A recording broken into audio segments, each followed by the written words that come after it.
Canal FM qui se veut davantage proche de vous, notamment par le Club de la Presse, vous signaler que nous sommes déjà au studio pour vous accompagner dans notre émission de revue de commentaires de l'actualité togolaise au jour le jour.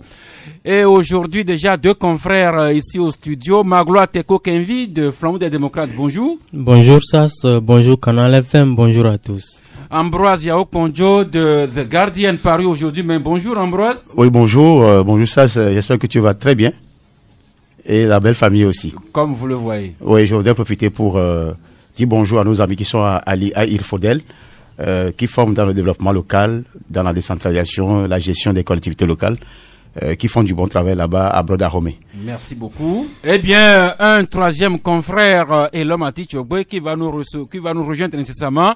Mais nous allons faire aujourd'hui sans notre Tchocho national, Michel Sarakawabalo, Michel Tchadja, qui a perdu un parent et qui a pris la route depuis hier pour Yadé ou Baou, c'est ce nom, pour les obsèques de ce parent que Michel a perdu, mais les deux techniciens sont déjà en poste. Michel Vitogbe Tomega à la console technique et Géraud Dakucha qui va partager avec vous le Club de la Presse aussi bien en son qu'en image. Eh bien, nous saluons particulièrement un certain Komivi Denis Amouzou Djakpa, qui célèbre ses 75 ans de naissance aujourd'hui. C'est l'archevêque de Lomé, Magloire. Je ne sais pas si vous êtes chrétien catholique. Bien sûr. Eh bien, souhaitez joyeux anniversaire à notre archevêque. Alors, je viens de l'apprendre en tant que fidèle catholique et au-delà de tout un Togolais. Je souhaite un joyeux anniversaire à Monseigneur Denis Amouzou Djakpa qui, selon les règles de l'Église, devrait tendre vers la retraite naturellement, s'il ne l'est pas déjà. De toutes les façons, ce n'est pas du tout facile de porter sur ses frêles épaules l'Église catholique, surtout dans un pays où l'actualité politique impose à cette Église-là de donner son point de vue, ce qui n'est pas perçu de bon œil par tout le monde. Néanmoins, partout ailleurs dans le monde, comme au Togo, l'Église continue toujours pas de jouer son rôle et le rôle là est conduit avant tout par l'archevêque de Lomé, Monseigneur Amouzou Djakpa, qui je souhaite encore une fois joyeux anniversaire. Joyeux anniversaire à l'archevêque Denis Komivi Amouzou Djakpa qui brûle ses 75 cierges de naissance aujourd'hui. Et comme l'a disait tantôt Magloire, Togo Matin aussi se demande si Monseigneur Denis Komivi Amouzou Djakpa doit aller à la retraite. Et Togo Matin rappelle que selon le droit canonique, 75 ans, c'est l'âge de retraite des évêques et des archevêques. Ce qu'il en sera, comme dirait l'autre, on va déposer nos yeux, on va voir. Oui. Eh bien, la pensée du jour, c'est Oscar Wilde qui nous enseigne que l'expérience est le nom que chacun donne à ses erreurs. Ambroise, Oscar Wilde dit que quand vous faites une erreur, vous convertissez votre erreur en expérience. Oui, je crois que ce qu'il a dit n'est pas faux. Tout comme on dit, avant qu'une théorie ne devienne une pensée, ou bien avant qu'une pensée ne devienne une théorie, il faudrait que ça soit répété plusieurs fois. Et effectivement, l'erreur vous fait grandir. L'erreur vous aide à faire la différence entre ce qui est bien, là où vous avez eu à rater, là où vous devez corriger pour pouvoir avancer. Donc, sans les erreurs, on ne peut pas avancer, à mon sens, parce que les problèmes s'accumulent des fois, mais si vous exploitez les erreurs, vous pouvez rapidement trouver là où il y a des failles pour pouvoir déboucher sur ce qui est positif. Donc, je crois que l'erreur fait partie de la vie et ça doit intégrer nos habitudes pour pouvoir avancer. Merci. L'erreur, c'est le nom que chacun donne. Plutôt, l'expérience, c'est le nom que chacun donne à ses erreurs. Et l'homme Atichogbe, bonjour. Bonjour Sas, bonjour confrères en studio, bonjour Canal FM. Eh bien, le plateau est au complet et nous démarrons la phase la plus active de cette émission en revenant sur une information que nous avons donnée hier. Hier, nous avions démarré le Club de la Presse par un coup de gueule à l'endroit de la Togolaise des eaux, la TDE, qui a passé 3 semaines sans réparer le tuyau qui était défectueux devant les studios de Canal FM. Et avant même que nous soyons sortis de l'émission hier, une grande équipe de la TDE s'était transportée sur les lieux. 2 équipes de dépannage pour notre petite panne. Eh bien, voilà comment notre coup de gueule a eu ses échos jusqu'au bureau, juste dans le bureau, semble-t-il, du directeur général de la Togolaise des eaux. Nous sommes heureux qu'ils sont venus corriger cette panne-là hier. Chapeau. Mais est-ce que les sociétés publiques vont attendre chaque fois qu'on pousse des coups de gueule avant qu'ils s'exécutent? Non, pas du tout. Je pense qu'il y a de la responsabilité de chaque société d'État de pouvoir rester en alerte par rapport aux pannes éventuelles constatées sur leur réseau, sur leurs lignes. C'est selon, parce que bon, elles sont nombreuses en fonction de ce qu'elles font, bien évidemment. Mais je suis quand même, je tiens quand même à féliciter la TDE pour cette réaction très prompte. Mais on n'a pas besoin justement de pousser un coup de gueule avant de pouvoir réparer un tuyau endommagé. Moi, je me rappelle sur la route qui va vers l'échangeur en passant par Deux-Lions, à un moment donné, vous arrivez à un rond-point là-bas, et le corner qui va chez un ministre, un ancien ministre du gouvernement, vous avez la TDE avait les tuyaux de la TDE étaient abîmés à ce côté de la rue où l'eau coulait, etc. Ils ont mis plusieurs semaines avant de réparer ça. Et moi, je vous dis que la maison allait, enfin, le corner allait dans la maison d'un ministre, ancien ministre de la République. Donc, en fait, on n'a pas besoin justement de pousser un coup de gueule, d'interroger des gens ou bien de leur dire que oui, il y a ceci, cela avant de pouvoir réagir. Mais de toutes les formes, je pense que c'est bien. Il faut que nous-mêmes, en tant que consommateurs, nous soyons alertes et quand nous avons un petit souci, de signaler ça le plus tôt pour qu'on puisse véritablement s'occuper de nous. Merci à la TDE qui s'est transportée promptement chez nous ici pour réparer la panne hier. Et c'était une grande équipe, 2 équipes de dépannage avec le directeur de la communication, ses collaborateurs, et puis surtout Magloire. Et il s'était montré très courtois, très compréhensif. C'est très bien, encore une fois. Mais c'est pas tous les endroits où les gens ont des micros comme Canal FM pour pousser des coups de gueule. Eh bien, que la TDE recense tous les endroits de la ville où leurs installations connaîtraient quelques difficultés. Et surtout, quand les consommateurs les saisissent, il faut que les services techniques se transportent promptement pour aller constater, voire réparer la panne. Justement, en réalité, ça devrait être automatique parce que dans chaque entreprise ou service d'État, il devrait avoir ces services d'urgence là qui interviennent à tout moment dès que l'urgence est sonnée ou l'alerte est sonnée. Mais on a vu que pour le cas de Radio Canal FM, par exemple, c'est bien beau que ces équipes-là soient montrées disciplinées sur le terrain, justement parce que ils avaient en face de les médias et qu'ils avaient intérêt à protéger leurs images. Mais comme vous l'avez dit, il y a également des coins reculés quelque part vers Djarpanga où... Restons à Lomé ici seulement. Voilà, il y a à Lomé des coins très reculés qui n'avaient pas cette chance-là de pousser leur coup de gueule sur une antenne bien suivie à Lomé. Et donc ça interpelle beaucoup plus et amène chaque structure d'État à bien revoir son fonctionnement en l'interne, surtout parce que on est là pour les clients et on doit essayer de satisfaire les clients à tout moment. Lorsque vous n'arrivez pas à le faire, c'est que vous êtes un peu défaillant et ce n'est pas bien. Merci oui, Ambroise, je vous sens venir, mais souffrez de la TDE. Passons à la Société des Postes du Togo, qui est dans la dynamique de la célébration de la journée mondiale de la Poste. Et dans ce cas, vous vous rappelez, il y a quelques jours, nous avions reçu la directrice commerciale de la Poste et l'une de ses collaboratrices qui nous ont entretenus sur l'événement. À cette occasion, hier, 9 octobre, la Poste togolaise avait organisé avec le Centre national de transfusion sanguine une collecte pour le don de sang. Et aujourd'hui et demain se tient une conférence sur le thème « La Poste à l'ère du numérique ».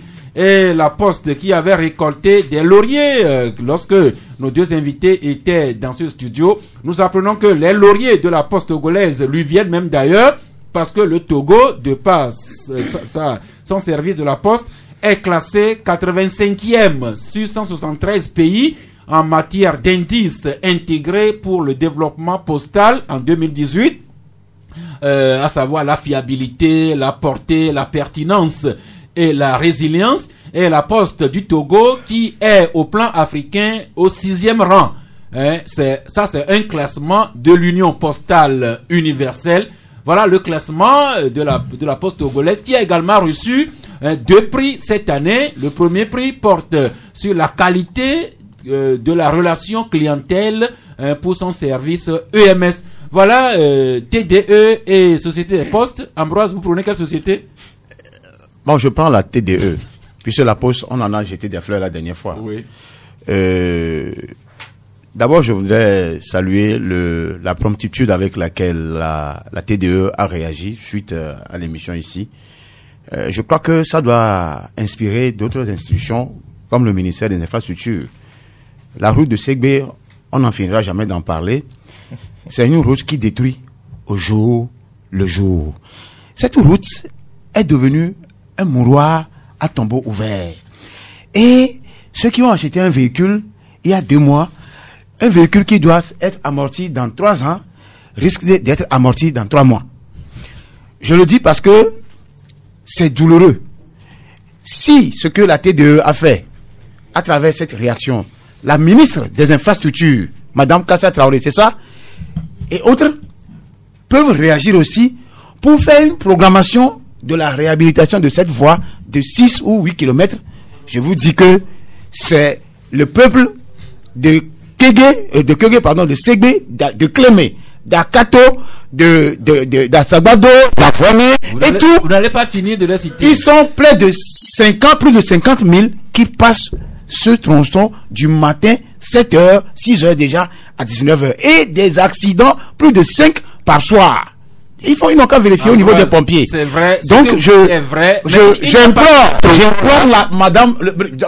j'implore monsieur le président de la République. Puisque on crie depuis plus de 8 mois, madame ne réagit pas. Peut-être c'est le président qui va réagir. Merci. Mais il n'y a pas que, je comprends, mais il n'y a pas que la rue là. La dernière fois, cette rue là est complètement. J'ai pris le tronçon, qu'on appelle communément, Sabado, à IPG. Oui.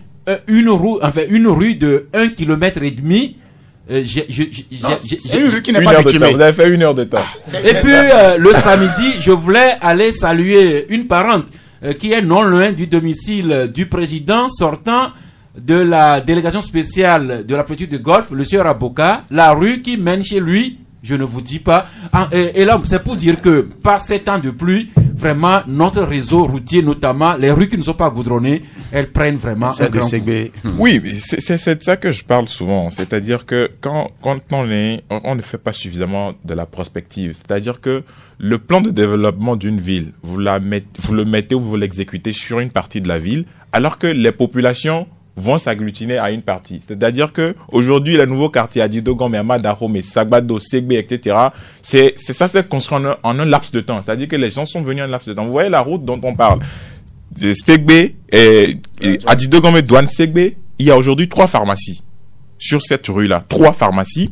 Il y a une poste en construction au niveau de Ségbé, une poste en construction, une agence de la poste togolaise en construction, au fond. Donc ça veut dire qu'aujourd'hui, l'enjeu par rapport aux populations qui sont là-bas, c'est un grand enjeu. C'est-à-dire qu'on ne peut plus aujourd'hui négliger cette route. Chaque dimanche, entre 14h et 18h, moi je convie les gens à se pointer sur cette route et à voir le nombre de camions qui défilent, qui partent du Ghana à destination du Togo et qui empruntent cette route-là et qui continuent jusqu'à Avedi en passant par le contournement pour aller juste décharger une marchandise. Donc aujourd'hui, l'enjeu est de taille. Il faut que au niveau de... On ne finira jamais d'en parler. Ce n'est pas parce que nous sommes dans les environs que nous en parlons. Mais si quelqu'un prend sa moto, moi je ne veux même pas parler de voiture, prenez juste votre moto et prenez cette route-là. Empruntez la route de la douane jusqu'à Ségbé. Je vous assure que vous allez revenir soit avec une crevaison, soit avec une jante cabossée. Merci. Cette route-là mène jusqu'à la frontière Togo-Ghana. Il va jusqu'à Accra. Il y a également un certain nombre d'infrastructures socio-économiques que Elom a citées, mais Elom a oublié de mentionner qu'il y a beaucoup de journalistes qui habitent dans la zone. Et Togocel aussi. Est-ce qu'il y a une agence Togocel aussi. le Move. Et Move, voilà. Oui, Magloire. Non, disons que le tableau qui est peint par les confrères, il est vraiment triste parce que ici ce n'est qu'à Lomé. Je vous dis, on sort un tout petit peu de Lomé, vous allez découvrir les réalités. Parce que vous m'étendez bien la pêche, parce que il y a pas longtemps, le chef de l'État lui-même s'est rendu à Palimé, n'est-ce pas, pour essayer de déclencher le processus de revalorisation de la culture de café cacao dans le pays. Et quiconque connaît la région des plateaux ou la préfecture de Kouloto, on sait que c'est un milieu où on produit beaucoup le café et le cacao. Et là, justement, le canton de Kouma fait partie de ces cantons-là qui produisent, en tout cas, qui fournissent ces produits-là. Et c'est le moment également pour moi d'interpeller le gouvernement à voir le cas de la route Kouma-Bala-Kouma-Konda qui mène à Palimé. Parce que quand on prend un peu l'état de cette route-là, il est vraiment défectueux aujourd'hui, à ce point où les frais de transport qui étaient à 700 francs hier sont augmentés jusqu'à 1000 francs par passager. Et c'est devenu une mer à boire, en tout cas un chemin de croix pour les Togolais qui sont à Koumambala, qui veulent arriver à Palimé. Ils sont obligés de faire des efforts supplémentaires pour pouvoir aller vendre leurs produits tout simplement à Palimé. Et ce n'est pas bien. Ça ralentit un peu l'économie du pays. Je ne veux plus parler de la fameuse mythique route Lomé-Vaughan en foin, mais un peu partout dans le pays, les routes non revêtues, c'est vraiment la croix et la bannière. Ça, c'est de deux. Et là, est-ce que vous avez fait un tour ces derniers jours dans les environs du service passeport? Oui, j'ai pas fait un tour, mais j'ai vu des images. Et franchement, ma foi, j'ai quand même souri. C'est vrai, c'est des images qu'on ne voit pas tous les jours. C'est des queues qu'on ne voit pas tous les jours devant la direction des services des passeports. Eh bien, des journaux s'intéressent à ce phénomène de ces derniers temps. Liberté qui écrit à la page 4 que pour cause de l'autorivisa, juste rappeler que l'autorivisa c'est un système américain qui permet à des gens du monde entier de pouvoir émigrer légalement sur le territoire américain. Eh bien, pour cause de l'autorivisa, écrit Liberté, le service des passeports pris d'assaut. Et Liberté illustre ça encore à la page 5 dans la rubrique caricaturement votre. Pour cause de l'autorivisa, le service des passeports vraiment débordé. Et Magloire, votre journal aussi, Flambeau, vous écrivez affluence monstre au service des passeports. Vous parlez d'une véritable ruée, d'une jeunesse désespérée, Magloire. Oui, vous savez ça, nous, hier, on est descendu sur le terrain. On a vu ce qui se passe là-bas et ça dure depuis plus de 2 semaines déjà. Quand vous voyez un peu l'influence, à 90% c'est des jeunes. Et on se demande pourquoi ça. Et nous, on a abordé, n'est-ce pas, les services en tout cas les services compétents, et on nous a dit qu'en réalité, pour une première fois, les autorités américaines ont demandé à ce que on puisse, les potentiels candidats à la loterie Visa puissent remplir une formalité où il y a des informations qu'on devrait donner sur le passeport. Et donc, l'établissement du passeport est d'emblée obligatoire. Et donc, c'est pour cela que vous allez voir que beaucoup de gens sont là-bas et on nous a même dit que depuis 2 semaines déjà, ils traitent plus de 1000 dossiers par jour. Ça voudra dire que ça fait 3000 dossiers par semaine. Et ça va durer 1 mois, voyez-vous. Et c'est vrai que le service là-bas, ils apportent un travail assez professionnel, mais cette ruée vers eux, que ça complique un tout petit peu la tâche à ces fonctionnaires qui sont là-bas. Mais au-delà de tout, nous nous sommes posé la question de savoir pourquoi cela. Et on a dit que ce n'était pas vraiment bien pour un pays comme le Togo qui entend redynamiser en tout cas son plan de développement comment vous appelez le PND qui est censé être porté par les jeunes beaucoup plus, parce que il faut une compétence et une multiplicité de compétences qui puissent porter ce projet-là à succès. Mais on constate que c'est au même moment que les jeunes tentent de sortir du pays et on se demande qu'est-ce qui ne va pas. Mais quand vous analysez la situation sur le plan global, vous vous rendrez compte que c'est un peu la résultante du désespoir de la jeunesse là, cette jeunesse qui est bien que qualifiée mais ne trouve pas de débouchés. Aujourd'hui, l'alternative qui s'offre beaucoup plus aux jeunes, c'est l'entrepreneuriat des jeunes. Mais allez-y également pour voir comment est-ce que ça se passe.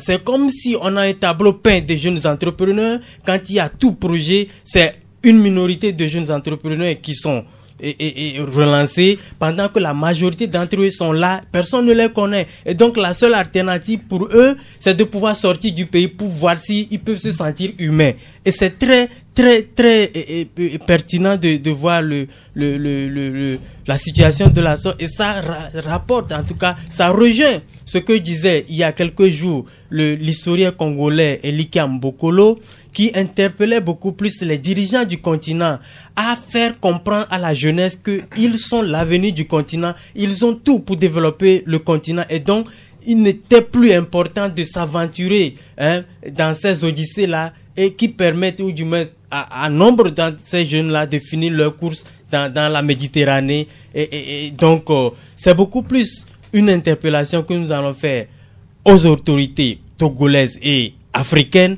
de penser au projet de développement qui puisse contenir les jeunes sur le continent africain, parce que tous les Européens, toutes les grandes puissances envient le continent africain parce que justement on dit l'avenir du monde c'est en Afrique. Mais quand on parle de l'avenir, c'est la jeunesse. Mais si cette jeunesse-là ne trouve pas sa place sur ce continent, je ne crois pas que cet avenir-là a une meilleure issue. Et l'homme, la scène qui se joue depuis cette semaine au service passeport, soit d'interpeller les plus hautes autorités du pays, avec en tête le président de la République. C'est vrai que dans le gouvernement, il y a un ministère spécialement dédié à la jeunesse, à l'emploi des jeunes, avec une série, une kyrielle de projets, de programmes en faveur de la jeunesse. Voilà cette jeunesse qui ne rêve que d'une chose, se faire établir un passeport et avoir la chance d'être éligible au programme de loterie Visa et quitter le Togo.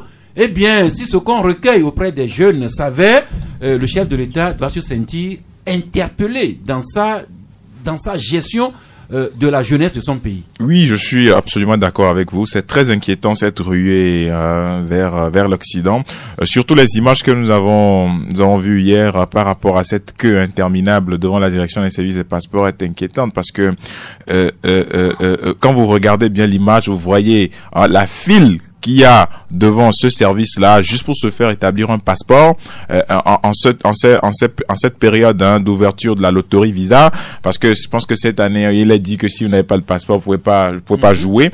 Et donc aujourd'hui tous ces jeunes-là, en tout cas la plupart qu'on a vu sur les images là, sont les informations, c'est des gens qui désirent se faire établir un passeport parce que c'est la période de la loterie Visa.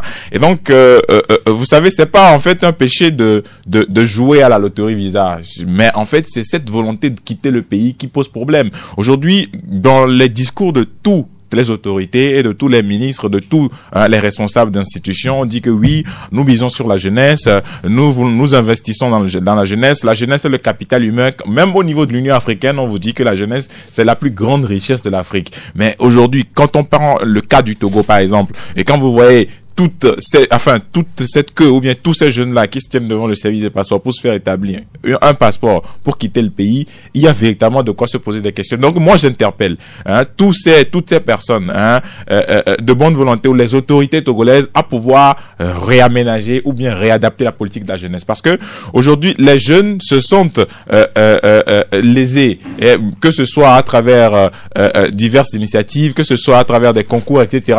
Beaucoup de personnes se sentent sont lésés. Et donc, pour pouvoir garantir un certain avenir, des perspectives plus rassurantes à ces jeunes-là, il faudra peut-être revoir la façon de procéder. Et moi, je ne sais pas ce qu'est devenu le Forum présidentiel de la jeunesse. Et nous avions écrit ce fameux Forum présidentiel de la jeunesse annoncé par le chef de l'État dans son discours. Et nous avions écrit en avril 2019 que ce forum était reporté sine die, pour ne pas dire que que ça n'aura pas lieu avant la fin de l'année. Mais finalement, ça approche de la fin de l'année, mais on ne voit pas le forum pointer son nez. Donc, ce Forum présidentiel de la jeunesse, qui était peut-être un creuset à travers lequel le chef de l'État puisse véritablement discuter avec les jeunes, recueillir leurs propositions. Et ce Forum présidentiel de la jeunesse est devenu une arlésienne. Et moi, j'interpelle la plus haute autorité de l'État, notamment le président de la République, à revoir la politique de la jeunesse, afin que nous puissions avoir des jeunes qui veulent travailler au Togo, construire le pays, plutôt que les jeunes qui veulent se faire établir un passeport pour voyager. Merci Ambroise. C'est vrai que ce que nous relevons, à savoir ces jeunes qui font que devant le service des passeports, ne sont qu'un échantillon de la jeunesse togolaise, mais c'est assez représentatif. Et ce malaise qui semble se dégager de leur ruée vers la loterie visa contraste avec les engagements du gouvernement. J'ai rappelé tantôt qu'il y a un ministère spécial dédié à la jeunesse, à l'emploi des jeunes. Il y a une direction des jeunes. Et le chef de l'État, son gouvernement vient de lancer le PND, qui ambitionne de créer pas moins de 500 000 emplois a priori pour les jeunes. Mais Ambroise, on a l'impression que les jeunes Togolais ne croient pas dans les initiatives du gouvernement. C'est pourquoi ils s'entretiennent ce rêve-là de partir. Non, en fait, le problème même, ce n'est pas qu'ils ne croient pas. Le problème, c'est que en réalité, ils écoutent ce que le gouvernement dit, mais rien ne se fait sur le terrain. Ça donne l'impression comme ça du saupoudrage. C'est vrai que certains, une infime, de ces jeunes-là ont pu trouver quelque chose à faire et qui sont d'ailleurs temporaires. Je prends le cas de la question des volontaires, du volontariat dont on lance chaque année. Ceux-là qui ont été versés, qui ont fait 5 ans ou 3 ans, ils ont été laissés pour compte. C'est vrai que certains ont trouvé de l'emploi. Moi, là où la chose paraît plus inquiétante, c'est de quitter son pays pour rejoindre l'Occident. Alors que l'Occident, à l'heure où nous parlons, est rempli par comment vous les appelez, les Éthiopiens, les Somaliens, les Syriens, plein de gens en Allemagne, en France. Ce qui veut dire que eux aussi, ils sont braqués, surtout au niveau de l'Italie et autres. Donc, quand moi je suis passé ce matin par là, je vous dis pas que c'est très sérieux. C'est vrai que cette ruée fou ou folle qu'on a constaté hier aujourd'hui démontre que c'est la loterie visa. Ça, il semble qu'on oblige les gens maintenant à avoir le passeport avant de postuler à loterie visa. Mais ça en dit long sur les réalités que nous vivons. Nous sommes dans un mandat social et ce mandat social a démontré que c'est le contrario de ce que le président a annoncé. Plus on est dans un mandat social, on pourrait quand même faire une ouverture à la jeunesse de façon pratique et que les jeunes sachent que au moins on me donne 1 million pour faire un projet. Si on prend au moins 500 000 jeunes qui ont déjà un diplôme, on leur donne au moins 1 million, je vous dis que les gens vont entreprendre. Ne serait-ce que dans le domaine agricole. C'est ce que le ministre qui est là actuellement, il est en train de le faire. L'opération Téléfoot 2019. Oui. Et ça y est, moi, je l'ai dit ici en 2014-2015 que le nombre de émigrants qu'on a, plus de 500 000 émigrants qu'on a, si on les convertissait dans le domaine agricole, ce serait intéressant. Il faut intéresser les jeunes émigrants au domaine agricole. Donc, si le ministre de l'Agriculture a commencé cela, moi, ça m'a intéressé. Il faut coacher ces jeunes-là, les gens qui ont plus de 40 ans, 45 ans, qui ont même des diplômes, qui ne trouvent pas à faire.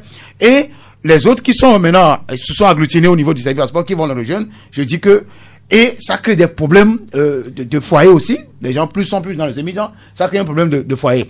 Maintenant, si le gouvernement peut trouver au moins 1,5 million, voire 2 millions, aux jeunes sérieux qui veulent s'engager dans le domaine agricole et dans d'autres domaines, surtout de la technologie, je crois que ça va résoudre un certain nombre de problèmes au lieu de courir derrière les concours qui, au final, on prend 1000 personnes, c'est 300 finalement qui sont retenus, les autres ne sont même pas allés à l'examen ou au concours, mais se retrouvent sur la liste. Donc aujourd'hui, nous devons demander au gouvernement de faire des choses pratiques, débloquer des fonds qui financent les jeunes 4 sur table. Et que ces jeunes-là, soit vous voulez faire l'élevage du porc, des cabris, faire l'agriculture, on vous donne 2 millions, vous avez un compte à rendre à la fin de 5 ans ou 3 ans, et ça va marcher. Oui, il y a déjà des programmes dans ce sens-là, les différents programmes du PNIASAN et également ces initiatives pour favoriser le financement des entreprises des jeunes. Il y a l'ANG... l'ANGPF, il y a également les produits du FNFI, mais le constat est fait que il y a encore du boulot sur le terrain. Le gouvernement va aviser en conséquence, mais ce qu'on peut souhaiter, Magloire, parce que il est revenu souvent ici que des confrères attribuent des cartons verts au service passeport. Maintenant qu'ils ont du boulot, il va falloir qu'ils continuent à être aussi intègres, mais à satisfaire autant qu'ils le peuvent tous ces jeunes-là qui viennent solliciter le passeport. Justement, et ils le font d'ailleurs bien, parce que nous l'avons relevé tout à l'heure, le professionnalisme du personnel des services des passeports, il n'est plus à démontrer, parce que gérer 1000 dossiers par... quelque chose. En tout cas, gérer 1000 dossiers par jour, ce n'est pas évident, mais ils le font. Donc, c'est pour vous dire que le problème ne se situe pas au niveau du traitement des dossiers, mais l'aspect qui est beaucoup plus inquiétant, c'est cette ruée-là. Et justement, nous le disions, la majorité, à plus de 90%, c'est des jeunes. Et nous avons fait ressortir dans nos papiers des chiffres officiels. C'est-à-dire que le service des passeports a traité, en 2016, 47 388 dossiers. Et en 2017, 47 883 dossiers. Et en 2018, 51 298 dossiers. Ça voudra dire qu'au fil des années, les chiffres sont de plus en plus croissants. Et ça, en tout cas, nous conforte dans notre tête, dans notre analyse, que quelque part, il y a un problème au pays ici qu'il faut chercher à résoudre. Merci beaucoup. Les services compétents seront avisés en conséquence. Eh bien, de ces jeunes-là, auprès de qui on note un certain malaise, nous allons maintenant dans le monde de l'enseignement. Vous savez, l'enseignement au Togo, c'est comme un grand volcan qui, de temps en temps, émet des signes plus ou moins inquiétants. Commençons déjà par la bonne nouvelle. C'est ce que nous rappellent deux journaux, dont Chronique de la semaine, qui nous parle de ce concours qui a été lancé il y a quelques jours. Chronique qui écrit que renforcement des personnels administratifs et enseignants. Un nouveau concours de recrutement dans le secteur de l'éducation a été lancé récemment. Écho du pays, revenu aussi là-dessus, et publie même le communiqué signé en date du 8 octobre par le ministre Gilbert Bawara, qui dit que c'est un concours national de recrutement d'enseignants, fonctionnaires et de personnel administratif pour le compte du ministère de l'enseignement technique, de la formation et de l'insertion professionnelle. Mais à côté de cette nouvelle assez intéressante, il y a ce qui est inquiétant, à savoir le monde de l'enseignement qui émet des signes inquiétants. Et là-dessus, le confrère Le Dialogue écrit éducation, incompréhension autour des 2 milliards de francs CFA pour l'année 2019. Les fédérations syndicales sont dans l'embarras. Et la coordination des syndicats d'enseignants du Togo a publié un communiqué hier.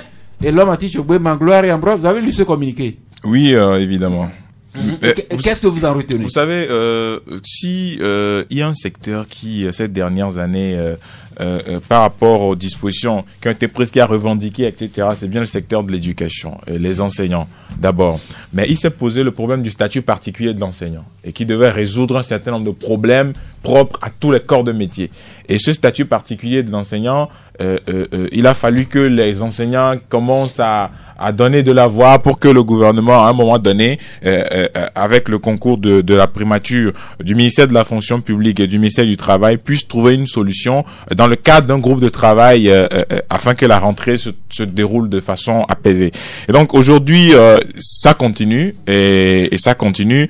Et donc je crois qu'avec le dialogue qui est ouvert entre le gouvernement et les enseignants, et le gouvernement et tous les enseignants qui sont concernés, et ils vont pouvoir trouver une solution afin que le cadre dans lequel nous sommes, c'est-à-dire le cadre pacifique qui est en train de régenter l'éducation scolaire aujourd'hui, puisse quand même se poursuivre, puisse avoir droit de cité jusqu'à la fin de cette année scolaire. Eh bien, nous sommes dans notre travail seulement de tirer l'alarme. Eh bien, la coordination qui part d'une enveloppe de 2 milliards de francs CFA. Il s'agit d'une promesse, disons, d'un engagement du gouvernement qui a commencé par 1 milliard qui a été positionné sur leur salaire dans les années, en 2018. Et la coordination fait le constat que cette année, le gouvernement tarde à positionner les 2 milliards sur leur salaire et qu'ils vont en tirer les conséquences. Quand les syndicats commencent à parler comme ça, il faut déjà savoir anticiper. Mais Ambroise, on s'en tient juste à cette insatisfaction que les syndicats commencent à exprimer. Et comme l'éducation nationale se trouve pour le moment logée à la primature, il faut que le Premier ministre s'approprie ce problème-là et corrige la chose au plus tôt. Oui, je crois que le journaliste a le devoir d'aller au-delà de l'insatisfaction. C'est-à-dire ce qui va sur l'insatisfaction. C'est ça le travail du journaliste. Investiguer pour savoir si, après l'insatisfaction, ils vont aller à la grève. Et c'est quand ils vont décider d'y aller que le problème va se poser. Parce qu'il y a il y a eu un répit pendant 2 ans. Et le gouvernement pense être à l'abri des soubresauts de la pluie. C'est ce que tous nous souhaitons, que l'année soit calme et que l'année aboutisse à de bons résultats. Mais au-delà de ça, là nous assistons souvent à des propos de démagogues. Le Premier ministre dit, c'est moi qui ai dit, ce que je dis, je le fais. Et maintenant nous lisons dans la presse ou sur les réseaux sociaux comme quoi les promesses n'ont pas été tenues.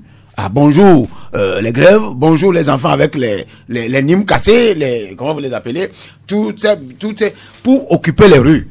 Moi, je ne souhaite pas ça. Je pense que le Premier ministre l'a si bien dit que ce que je dis, je le fais. Ils n'ont qu'à satisfaire les enseignants.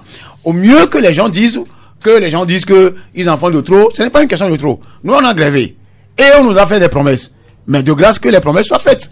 En ne le faisant pas, quand on nous retrouvera dans la rue, quand on ne nous dise pas qu'on n'a pas respecté les termes du contrat ou les termes des engagements, nous, on s'est engagé, tout le monde s'est engagé. Nous, on a fait notre engagement. Les cours se sont bien déroulés l'année passée. Et ça se poursuit d'ailleurs avec cette rentrée qui n'a pas été perturbée. Et maintenant, voilà que c'est le gouvernement qui est encore en train de jouer au malin, comme il le fait souvent avec les gens de la santé. Et là-bas, eux, ils sont plus durs que ceux qui sont dans l'enseignement. Merci. Donc, j'invite le gouvernement à vite réagir. Avant que les choses ne se déclenchent. Merci. Les enseignants qui expriment leur insatisfaction. Mais avant les enseignants, on a parlé de ce malaise-là au sein de la jeunesse togolaise. Est-ce que les Togolais enseignants ou les jeunes, est-ce que les Togolais regarderaient vers un Messie? Et si oui, Magloire Teko Kenvi, qui est votre Messie? En fait, c'est l'éditorial de Flambeau des démocrates. Qui est ton Messie? Alors vous-même, Magloire ou bien à Flambeau, est-ce que vous trouvez un Messie pour le Togo? Non. En tout cas, nous sommes dans notre rôle de journaliste et il revient, n'est-ce pas, à ceux qui sont au devant de la scène, notamment les acteurs politiques, de pouvoir choisir leur Messie à même de diriger le Togo pour que le Togolais puisse être à l'aise dans son propre pays. Et donc, nous sommes prêtés à l'exercice, tirant donc de la dernière sortie du ministre Bawara, qui caricaturait un tout petit peu la question de la représentation ou non de Faure Gnassingbé à 2020, en disant donc que Faure était pour le Togo ce que Messi est pour l'équipe de Barça. Et donc on a tout compris. Nous avons dit, si tant est que c'est cette description qu'il fait de la situation, à tout le monde de choisir son Messi. Et nous avons essayé de décrypter un tout petit peu l'actualité politique en ressortant le fait que quand vous voyez un tout petit peu, si tant est que la dynamique est que chacun cherche son Messi, dans l'opposition, eh bien, il semble dire que chaque acteur de l'opposition semble avoir une idée du profil du Messi qui pourra déclencher l'alternance en 2020. Mais pour l'heure, chacun se prend pour son propre Messi. C'est-à-dire que vous voyez que tout le monde est dans la dynamique de candidature plurielle avant peut-être le deuxième tour en 2020. Pendant que au niveau du pouvoir, eh bien, tous ne jurent que pas le même Messie, c'est-à-dire le président fondateur de UNI, le candidat naturel. Et là, ça nous a encore interpellés, nous sommes posé la question de savoir pourquoi tous ne jurent que pas le Messie là. Et donc, dans l'ensemble, vous verrez que c'est beaucoup plus l'œuvre de certains qui peut-être veulent protéger leurs intérêts, parce que Faure Gnassingbé, c'est quand même un président qui est un peu clément avec ses collaborateurs. On connaît beaucoup de ses collaborateurs qui sont impliqués dans des affaires pas trop bien, mais on ne les tape pas, on ne les titille pas, et ils sont à l'aide, et leur seul salut, c'est de solliciter ce Messie-là à leur venir en aide. Mais nous disons, jusqu'à quand? Parce que Faure Gnassingbé, le connaissant, il peut agir à tout moment, et ce moment-là, nous disons dans notre éditorial que les Togolais attendent. Merci beaucoup. Le ministre Gilbert Bawara qui disait que aller demander à UNI d'aller à la présidentielle 2020 sans Faure Gnassingbé, c'est comme demander à Barcelone d'aller jouer la Champions League sans Lionel Messi. Et il précise que c'est criminel. Merci beaucoup. Mais il n'y a que Bawara qui met autant de pression sur Faure Gnassingbé. Vous savez, il y a également une kyrielle d'associations qui se ressuscitent ou bien qui se créent ces derniers temps. Le confrère Écho du Pays nous parle d'un qui s'appelle Mouvement Tous pour Faure.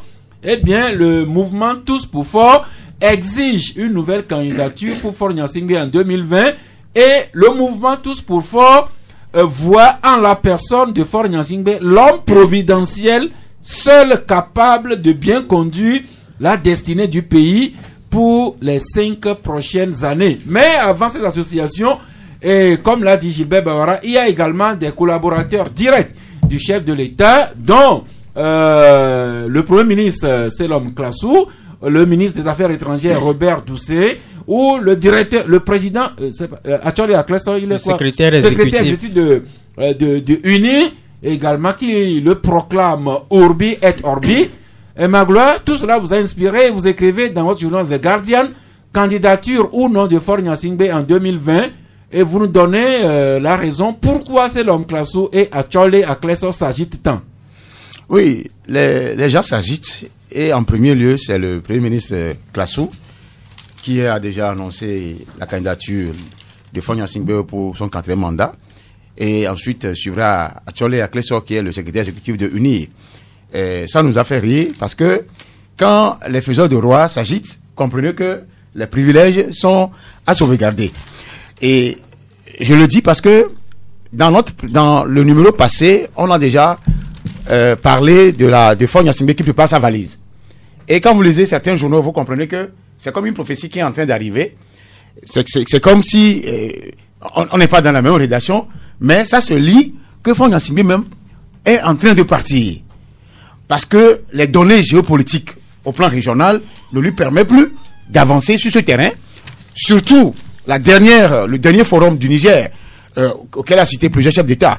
Maintenant, quand les Acholi et les Classou sont en train de s'agiter, cela prouve que, monsieur le président, ne quittez pas. Nous, on a des intérêts. On a des privilèges. C'est ça. Et en plus, soit il force le chef de l'État à se maintenir pour un 4e mandat, alors que des gens crient pour ne pas aller au 3e mandat. Soit ils demandent, ils font tout pour que si Faure Gnassingbé devait choisir un dauphin, on puisse tourner le regard vers eux.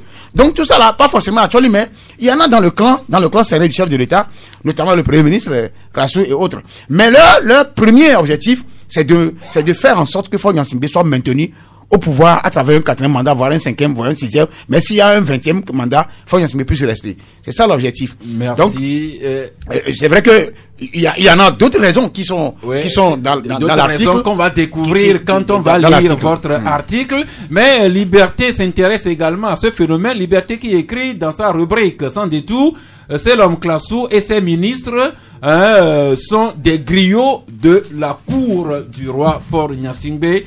Voilà ce qu'il en est. Et puis hier, dans une sortie, le premier porte-parole du Front citoyen Togo debout, le professeur David Dossé, disait un peu la même chose, que toutes ces agitations pour la candidature de Faure Gnassingbé cachent des pressions qui seraient exercées sur Faure Gnassingbé dans la sous-région pour qu'il ne se représente pas. Et l'homme Voilà le point que nous pouvons faire sur ce problème-là. Bon, je pense que aujourd'hui, il est encore difficile de voir clair dans les perspectives électorales de 2020. On est à 6 mois de l'échéance présidentielle, mais sur le terrain, on constate qu'il y a des annonces de candidature, il y a des gens qui affirment officiellement être candidats, il y a des gens qui tâtent le terrain, il y a des gens aussi qui sont là pour observer. Et il y a aussi des personnes qui, au lieu de dire directement qu'ils sont candidats à la présidentielle, préfèrent passer par des sujets qu'ils maîtrisent et pour donner leur avis, histoire de faire une petite popularité, pour au finish annoncer leur candidature. Tout ça, c'est bien. Bon, maintenant, qu'est-ce que aujourd'hui on a quand même les réformes constitutionnelles, c'est-à-dire le mode de scrutin en 2 tours, la limitation de mandat pour le président de la République. Maintenant, aujourd'hui, est-ce que toutes ces candidatures qui sont annoncées ou qui sont confirmées, est-ce que toutes ces personnes savent réellement ce que veulent leurs militants dans leur parti politique? De quoi est-ce qu'ils ont besoin? Avant d'annoncer la candidature de quelqu'un, avant d'être investi officiellement candidat à une élection présidentielle, il faut peut-être que les militants soient convaincus que, monsieur, mais on a essayé X, Y, Z, ça n'a pas marché. Il faut que vous soyez l'alternative. Est-ce que les militants sont convaincus que celui qu'ils ont investi représente valablement l'alternative, ou c'est le président du parti qui se fait investir par ses militants? Ça aussi, c'est un autre débat. Donc aujourd'hui, il ne faut pas que les gens nous divertissent. C'est-à-dire que au niveau de l'opposition, c'est-à-dire qu'on ne propose pas aujourd'hui une alternative crédible. Parce que face au candidat du pouvoir, le candidat du pouvoir, c'est M. Faure Gnassingbé, président de la République depuis 2005, et dans 6 mois, il va remettre en jeu son fauteuil présidentiel, et ça va de soi que le candidat de pouvoir puisse véritablement déposer sa candidature. Ça va de soi, d'autant plus que la Constitution ne limitait pas le mode le nombre de mandats présidentiels, et que c'est maintenant que la Constitution limite cela, comme la loi n'est pas rétroactive, et donc ça va de soi qu'il se présente comme candidat. Mais au niveau des forces vives de l'opposition et des candidatures indépendantes qui sont annoncées et qui sont confirmées, mais je me pose véritablement la question de savoir si les gens veulent être candidats pour être candidats. Parce que j'avais fait une analyse ici en disant que si on y prend garde, en 2020, on aura une flopée de candidats à cette élection présidentielle. Et ça se confirme. Déjà, on est aujourd'hui le 10 octobre et on a des intentions de candidature et des candidatures confirmées. Par le passé, on avait tout au plus 5 candidats à une élection présidentielle. 5 à 6 candidats à une élection présidentielle. Mais cette année, en 2020 plutôt, on aura peut-être 10, 15, voire 20 candidats en course, parce qu'il y a des gens qui viennent de nulle part aussi, qui disent qu'ils sont candidats indépendants. On ne les connaît ni d'Adam ni d'Ève. C'est aujourd'hui qu'ils vont pouvoir démontrer véritablement ce qu'ils savent faire, mais qu'est-ce qu'ils proposent? C'est vrai qu'en Afrique, comme l'a dit un chef d'État en exercice, les populations ne votent pas le projet que vous leur présentez. On est bien loin de ça. C'est-à-dire, c'est la culture qu'il faut aujourd'hui que les partis ou les présidents de partis fassent à leurs militants. Les gens ne votent pas le programme de société. Quand vous posez la question à votre président de parti politique, quand vous serez élu président de la République, quelle est la première décision que vous allez prendre? Est-ce que vous pouvez répondre? Quand vous serez président de la République, vous êtes président de parti politique. Aujourd'hui, on sait que le Togo, c'est un pays, 56 600 km² avec des problèmes, des solutions. Les jeunes veulent partir et tout ça. Mais vous, en tant que président de la République, vous, en tant que président de parti politique, quand vous serez élu président de la République, quelle est la première décision que vous prendrez? Et les gens sont incapables de répondre. Vous savez, donc, on a vu dans un pays, chez nos voisins de l'Est, et on a vu un homme d'affaires élu président de la République. La première décision qu'il a prise, c'est de se faire rembourser d'abord ces milliards que l'État lui devait dans une affaire judiciaire. Et donc ça, c'est mal parti. On ne peut pas élire un président qui vient à la tête d'un pays et la première décision qu'il prend, c'est de se faire rembourser ces milliards. L'État lui doit les milliards, donc il se fait rembourser ces milliards et qu'il prend d'abord avant de penser d'abord au peuple. Nous savons où ce pays en est aujourd'hui avec un dialogue censé démarrer aujourd'hui. On suivra cela. Mais la présidentielle, c'est dans quelques mois. Revenons sur les élections locales qu'on a organisées c'était le 30 juin. Et puis avec session de rattrapage le 15 août dernier. Les conseillers municipaux sont connus. Les maires même sont élus. Mais depuis là, ils attendent. Ils attendent quoi? Ils attendent qui? Peut-être le ministre Boupessi ou bien plus haut. Et puis hier, au conseil des ministres, le gouvernement a pris des actes qui reviennent sur l'arsenal juridique et le processus même de mise en place de la décentralisation.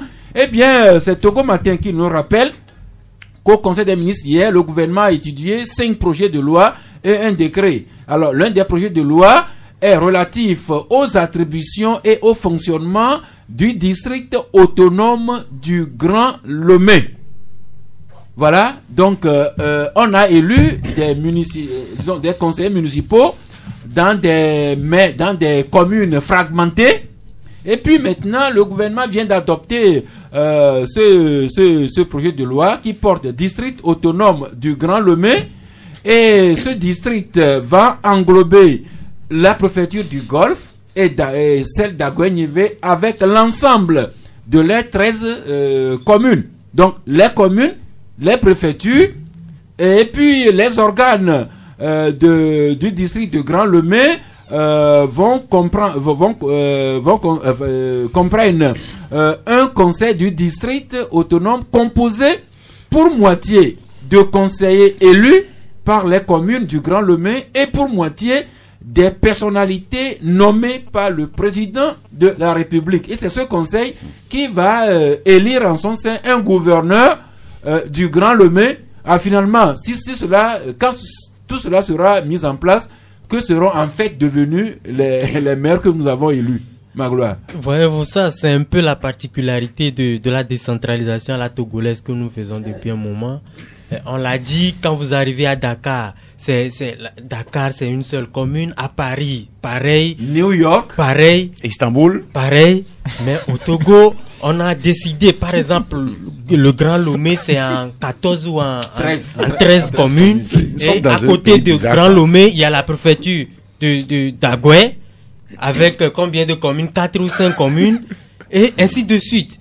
Et là, particulièrement, je dis, je ne sais vraiment pas ce que l'homme politique ou l'autorité veut faire en segmentant, n'est-ce pas, la capitale togolaise en plusieurs communes, mais forcément, quand un acteur politique pose un acte, derrière, il y a des intentions. Maintenant, on est devant le fait accompli, et en voyant un peu la décision qui a été prise hier au Conseil des ministres, j'ai envie de dire merci à monsieur Jean-Pierre Fabre.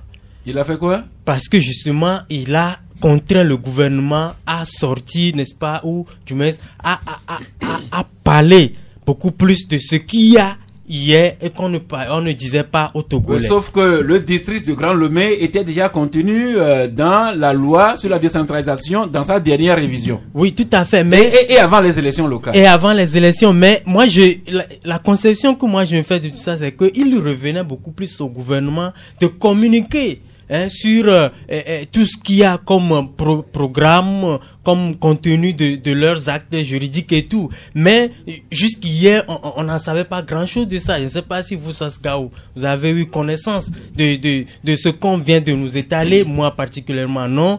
C'est pour cela, moi, je dis, quand M. Jean-Pierre Fabre a sorti cette histoire de grand marché de Lomé, qui ressort désormais de son territoire, ça a amené, n'est-ce pas, le gouvernement à nous dire en réalité que oui, c'est vrai, vous avez été élu indirectement maire d'Amoutivée, mais au-delà de tout, le pouvoir, ou du moins le gouvernement a son pan, en tout cas son champ d'exécution à faire respecter. Et donc moi je dis, dans tout ça, c'est une très bonne chose.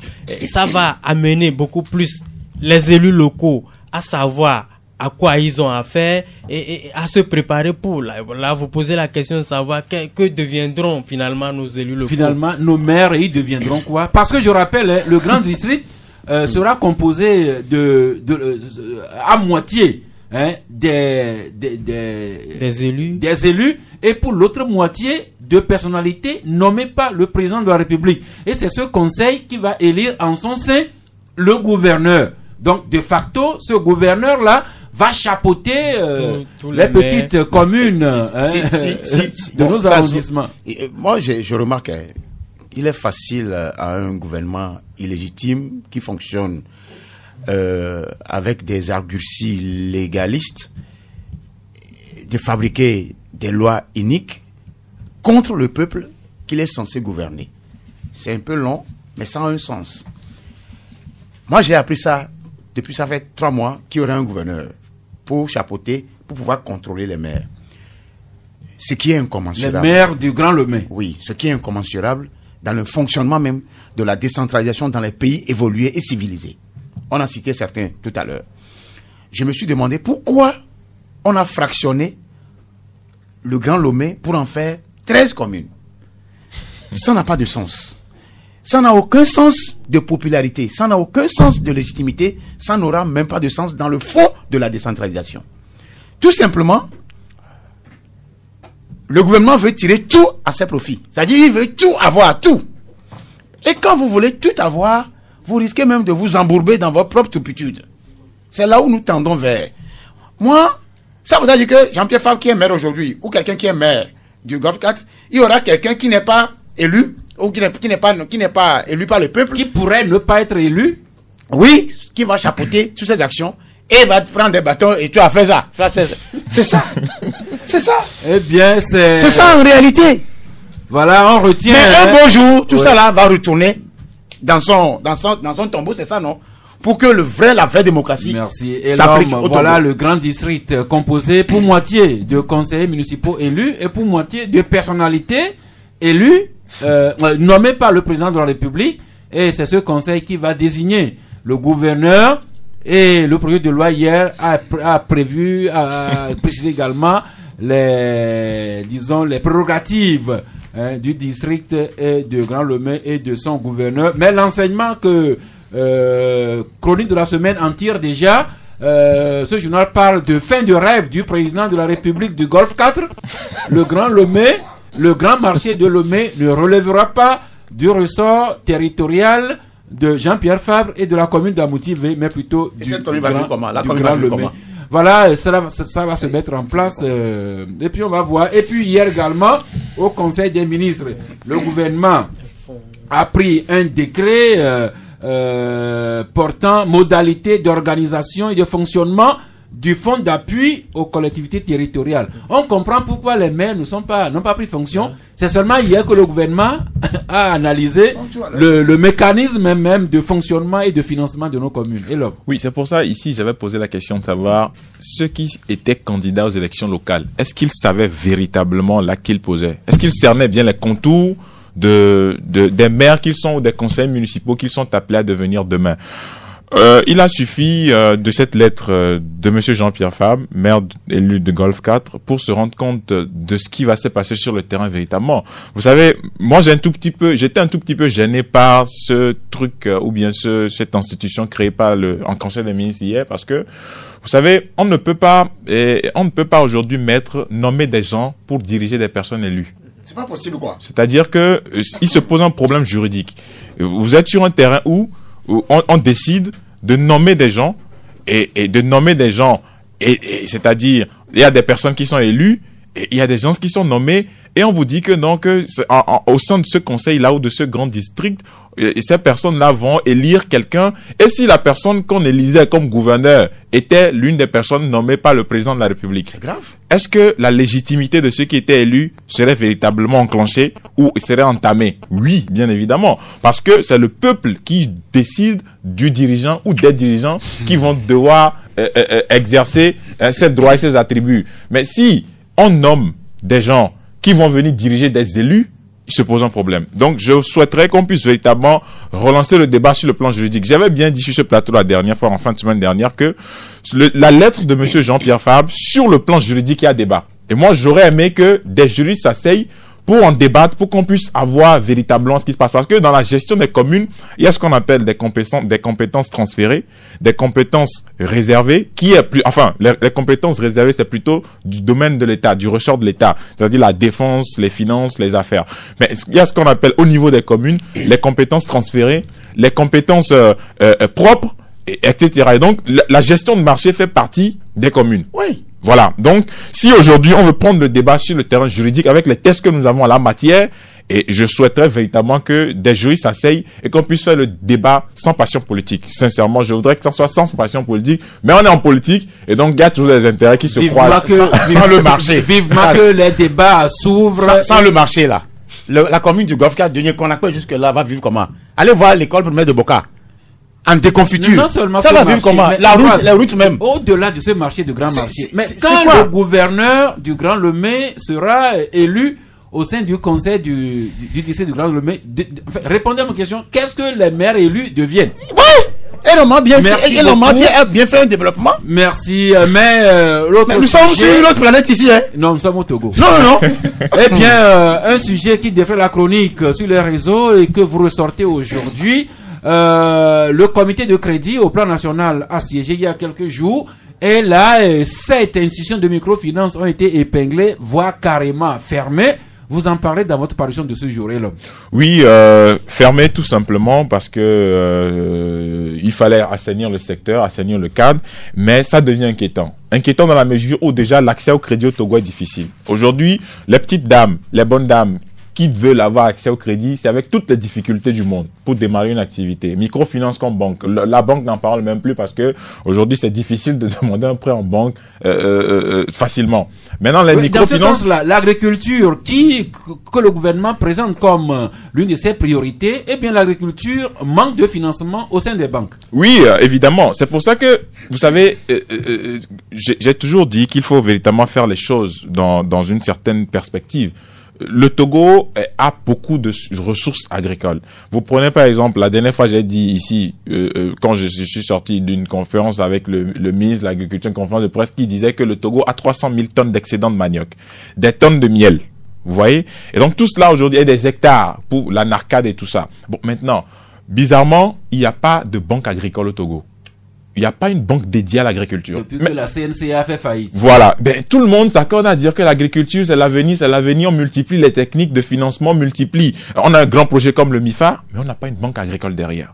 Et ça, vraiment, et on va avoir toutes les difficultés. Déjà que on a des difficultés à avoir accès au petit crédit. Et donc, les microfinances aujourd'hui ont fermé. Enfin, pas fermé, mais l'État a décidé de leur retirer l'agrément. Je rectifie. L'État leur a retiré l'agrément. Mais en 2017, on avait retiré l'agrément à 12 institutions de microfinance. On est en 2019, on a retiré à 7 institutions de microfinance.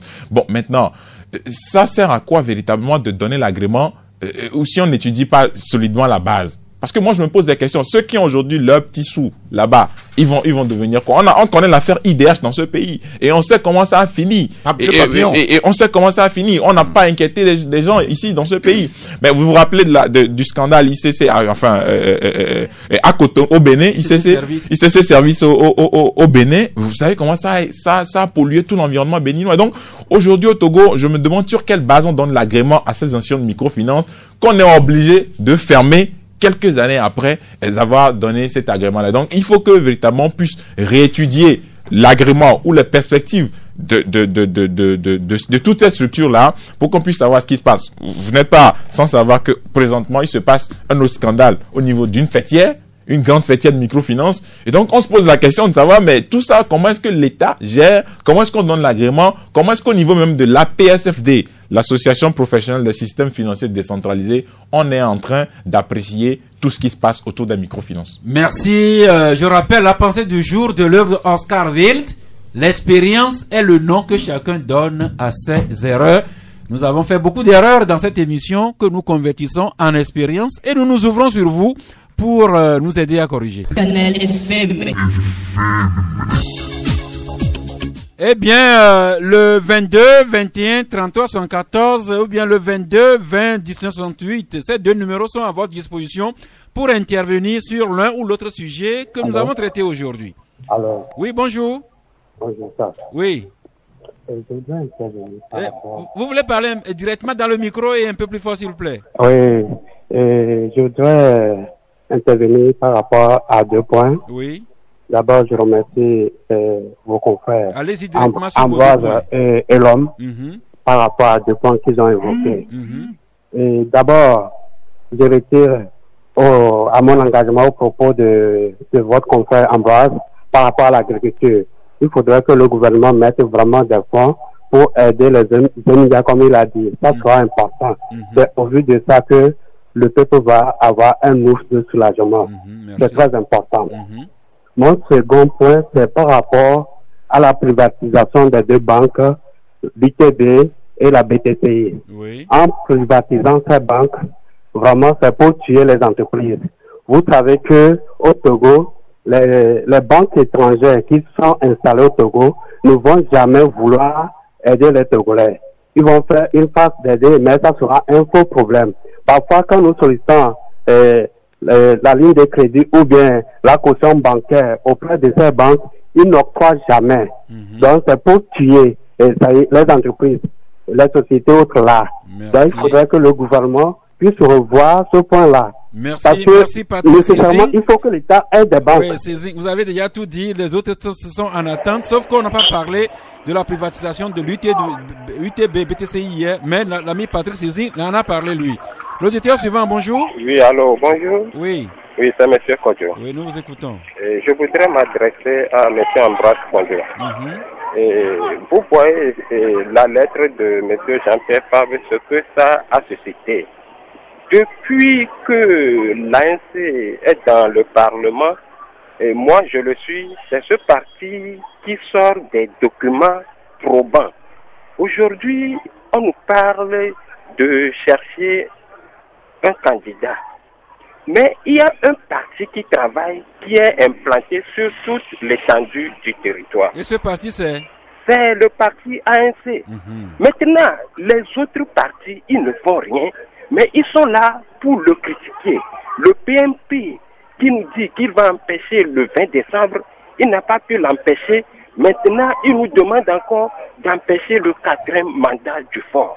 Il nous dit qu'il est un parti panafricain, mais dès que l'Élysée l'appelle, il court vite pour aller... Donc, en clair, M. Kodjo, vous exhortez l'opposition à trouver son messie au sein de l'ANC, c'est ça? De trouver son candidat. M. Kodjo, pourquoi c'est difficile? M. Kodjo, oui. Donc vous demandez à l'opposition de rechercher son messie au sein de l'ANC pour la présidentielle 2020. Le RPT a déjà trouvé un messie, l'opposition doit chercher un Cristiano Ronaldo. Donc au sein de l'ANC, c'est ça? Je ne sais pas. Ok, merci beaucoup. Merci beaucoup. Déjà un auditeur en ligne. Oui, bonjour. Bonjour, oui, c'est Papa Sodjile depuis Amoukivé. Nous vous écoutons. Vraiment, notre gouvernement, je ne sais pas ce qu'il cherche.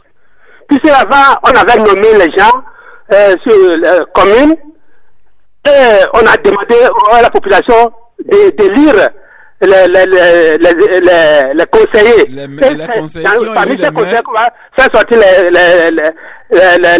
les maires. Les maires. Maintenant, les maires sont élus et maintenant, on va encore chercher un grand district autonome de Grand Lomé. Encore avant, on avait parti au nord de Lomé. Qu'est-ce que le gouvernement veut faire au juste?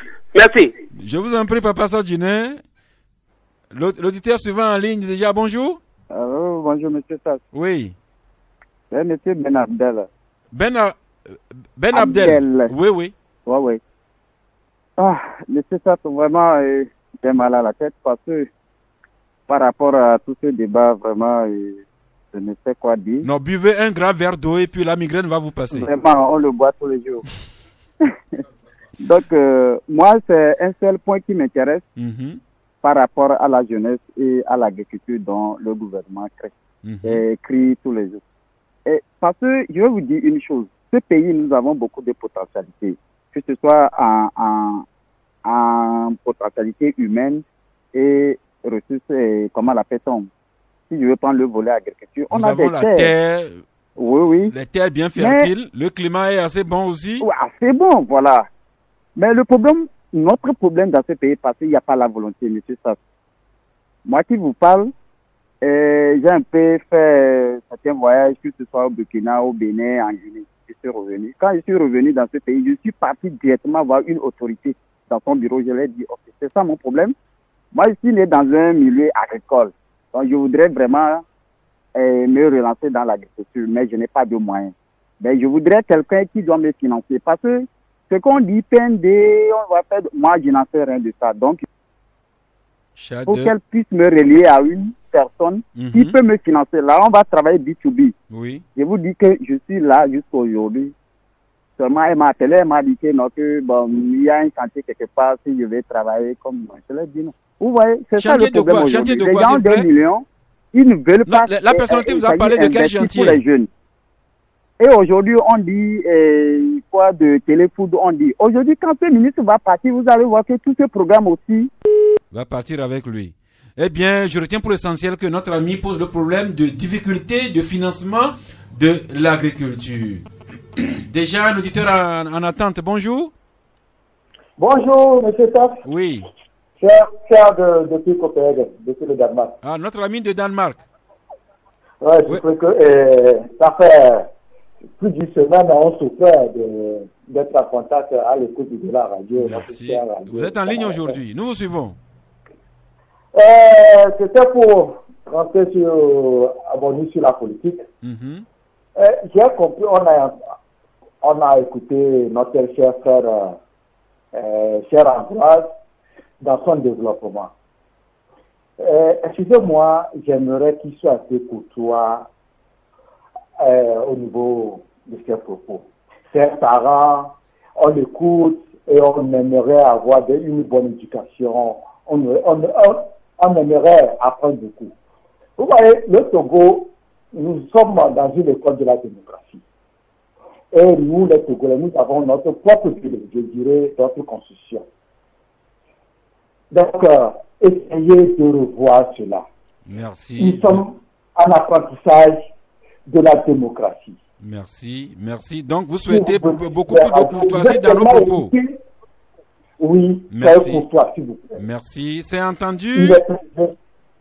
Vous transmettez nos salutations à vos amis de Copenhague.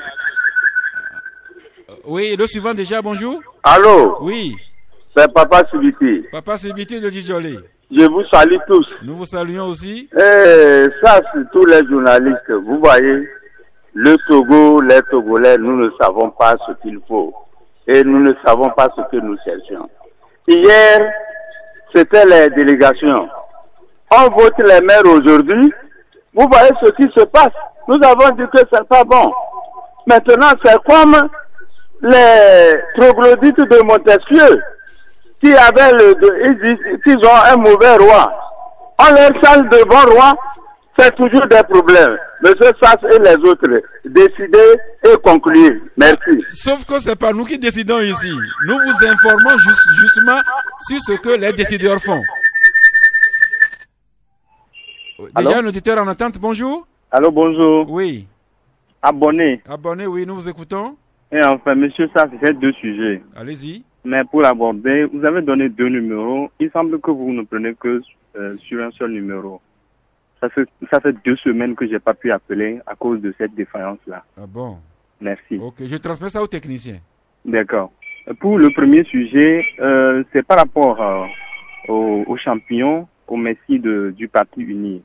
Moi, je conçois aisément, ou bien je comprends parfaitement l'attitude du ministre Bawara qui pense que c'est un crime. Parce que le président de la République nous a dit ici, il y a une minorité qui s'accapare des biens de ce pays.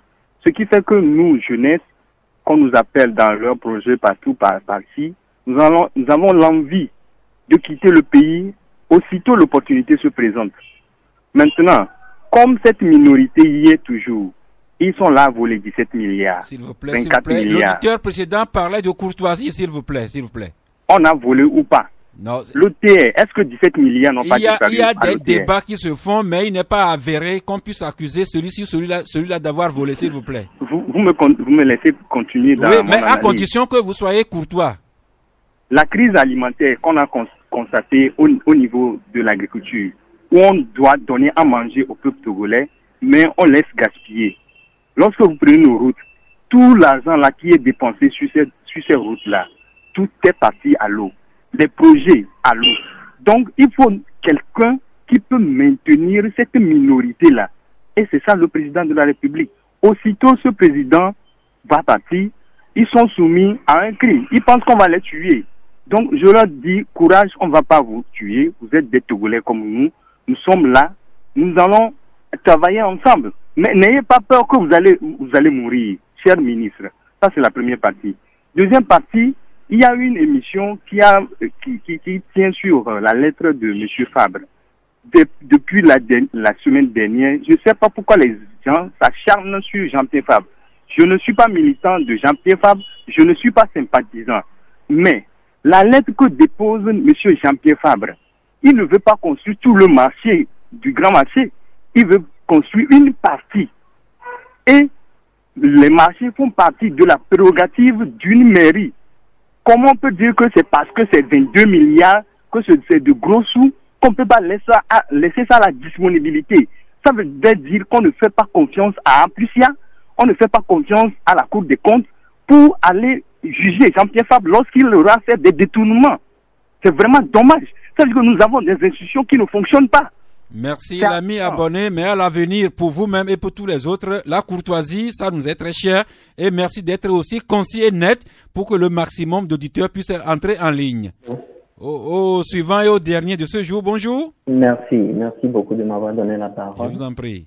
Je fais un coup de gueule.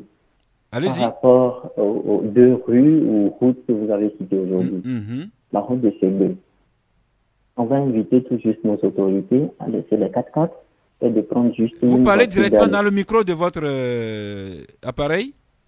Oui. Allez-y. Ok.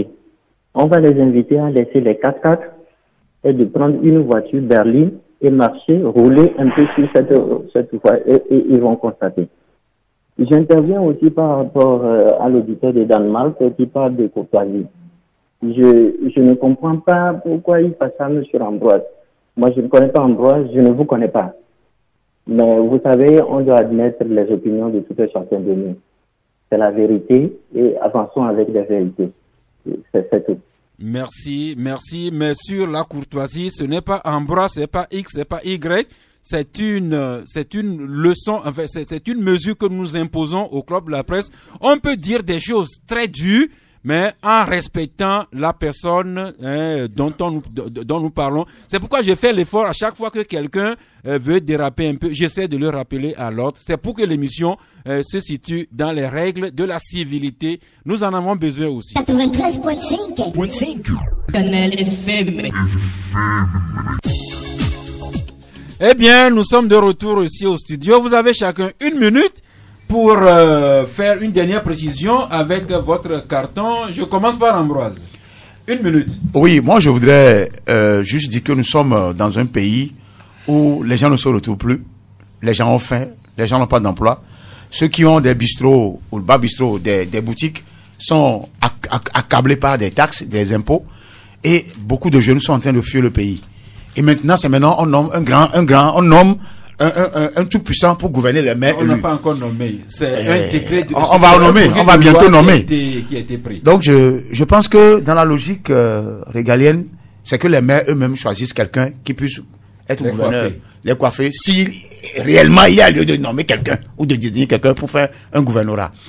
Et je vais terminer que sincèrement, qu'on en vienne à cette histoire de grand lomé d'un maire unique, comme ça est en Istanbul, à Paris et autres. Parce que chez nous ici, c'est du cinéma. Merci. Maintenant, votre carton de fin d'émission. Mon carton, j'envoie un carton vert au ministère de l'Agriculture, parce que je viens de parler des projets des émigrants. Parce que je l'ai dit, ça fait 4 ans que j'ai dit ça.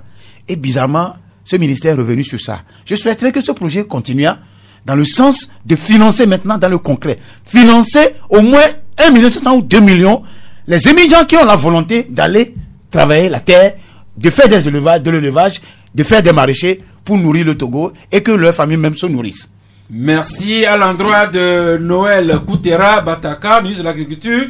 Ambroise Yao Konjo aurait aimé que votre ministère finança effectivement l'agriculture pour les jeunes.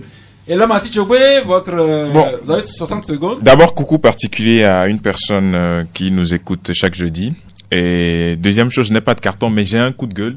Ça fait 2 semaines, je reviens sur la route de Ségué, ça fait 2 semaines qu'il y a un camion qui est en panne et stationné à proximité du commissariat du 9e arrondissement et qui bloque la rue. C'est-à-dire que qui a laissé la remorque sur une partie de la voie et qui obstrue une partie de la voie. Et sincèrement, si les autorités concernées sont à l'écoute, il faut qu'on nous dégage ce camion sur cette voie. Parce que la voie, il n'y a même pas de voie d'abord.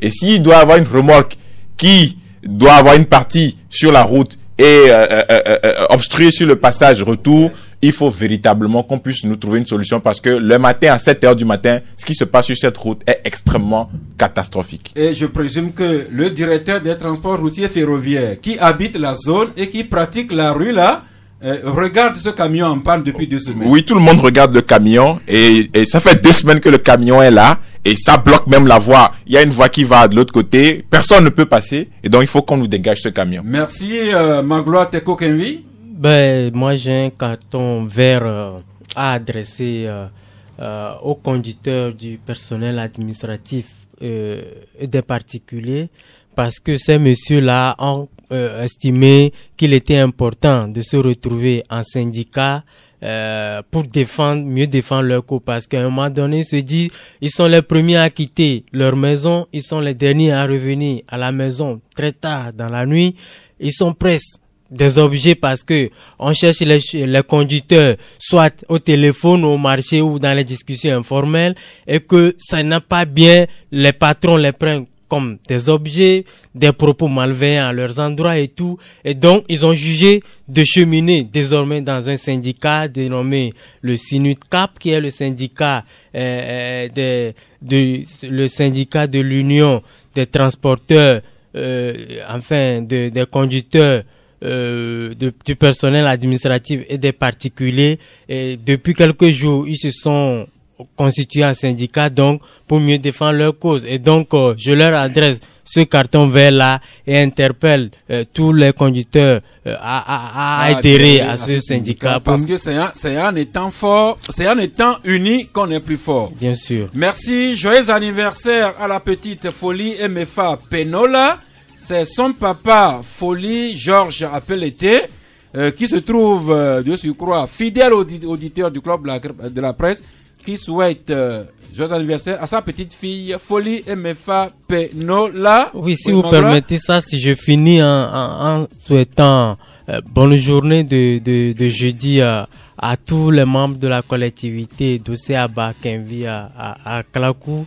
Chez mes parents paternels là-bas dans les lacs. Merci. Après tous ces jours-là, saluez vos oncles maternels. Vous rappelez aussi votre papa. C'est une bonne chose. Merci cette fidèle auditrice du club de la presse, généreuse amie, qui nous alimente en pensée du jour. Elle est tellement discrète que j'ai même oublié son nom en voulant parler d'elle. Mais madame, vous vous connaissez. Bon appétit. Et vous nous suivrez encore demain quand nous serons au studio. Grâce à Dieu. Et à demain donc.